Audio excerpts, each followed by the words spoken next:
Hey folks, how's everybody doing tonight? Just got done watching some great football games tonight. Um, Props to Minnesota for beating Penn State and showing, hey, they are a team to be reckoned with. And that LSU Alabama game, that was a great ball game. And they both deserve to be in the championship. The great ball game. So had a great time watching the ball games. I'm getting ready to cook for the week, but I've heard a lot of questions about shoes. Now, personally, myself, I love oboz. I'm not being paid by anybody, and I'm not a podiatrist, so this is just my own feeling.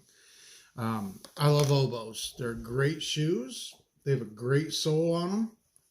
You know, they're tough. They're rigid. The only problem I have is they only have the sawtooth twos that are non-waterproof. The other ones I love, oboz again, but they're waterproof. Same thing with these, waterproof. Again, in the Sierras, you can't have a waterproof shoe. In other words, you got two buckets on your feet. Um, a lot of people are thinking about going with trail runners. Now, my thing out to you guys is no matter what you guys decide to try or want to wear or whatever, try out first. And I'm not just talking walking around a store or up and down a couple steps. You got to get out there and put some miles on them. You know, I've tried some lighter shoes that are a little softer, and my feet just hurt like no tomorrow. Doing section hikes on the AT, you know, on the softer shoes, you feel every root, every rock, and your feet just hurt. You know, now personally myself, I've worn basically work boots for the last 30 years. I just switched up not too long ago when I wear hiking boots all the time, my oboz. I'm lucky enough that I have a job in the hospital that I can try shoes and work in them and walk miles and miles a day and really find what works for my feet. You know, I work with a guy who would love to try a harder shoe, but he's used to tennis shoes for his whole life.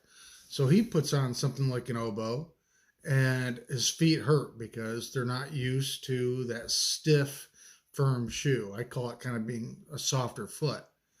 Now, personally, I want a strong shoe. Oboz has a great heel box. It doesn't allow your foot to slip and move around.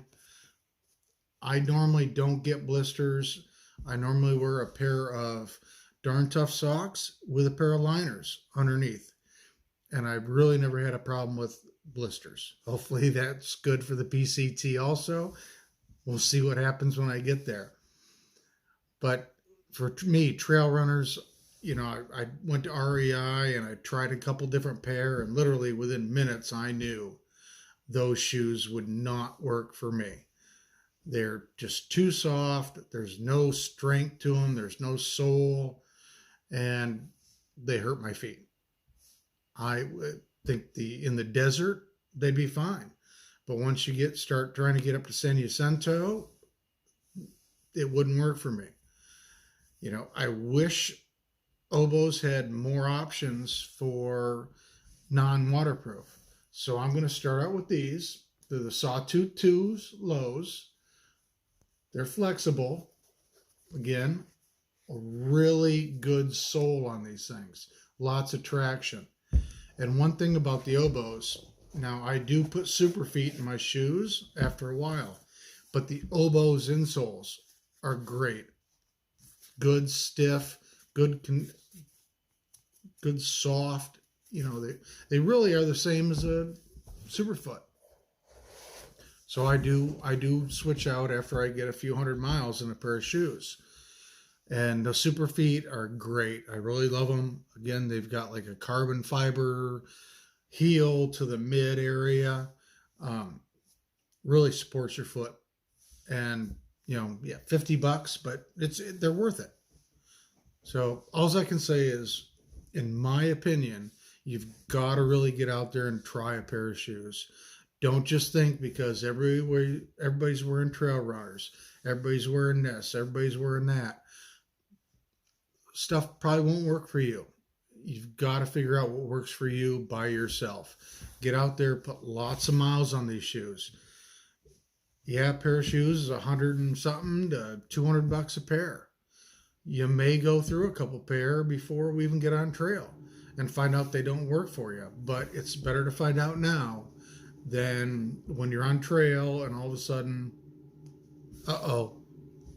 my feet are hurting. And you're going to start climbing up to San Jacinto. And now what do? You know, a couple days of trying shoes is much better than getting out there and having to quit the trail because your shoes don't work for you. You know, along with all your gear, I mean, the shoes are got to be the most important thing. If your feet aren't happy, you're not going to walk 2,652 miles. It doesn't matter if you've got the prettiest backpack, the warmest puffy, the greatest sleeping bag, or in my case, quilt. It doesn't matter. If your feet aren't happy, you're not going to complete the trail. I'm pretty sure of that. Now, personally, I may quit in the first week. I don't think so. But if I make the first week, I guarantee you I'm going to make all the way to Washington to Canada. That's my goal, and I'm not going to give up. I'm not one that quits easy about anything. So I just want to give you guys a heads up what I'm wearing, and maybe, you know, it helps you guys out to think, hey, I didn't think about that I'm used to wearing tennis shoes, so maybe I should try a trail runner. Or I'm used to work boots, so a trail runner probably won't be good for me. So that's just my little thought for the day. Hope you guys are having a great weekend, and hope you guys keep following me. And love to see y'all out there. So you guys have a great weekend, and we'll talk to you later. Bye-bye.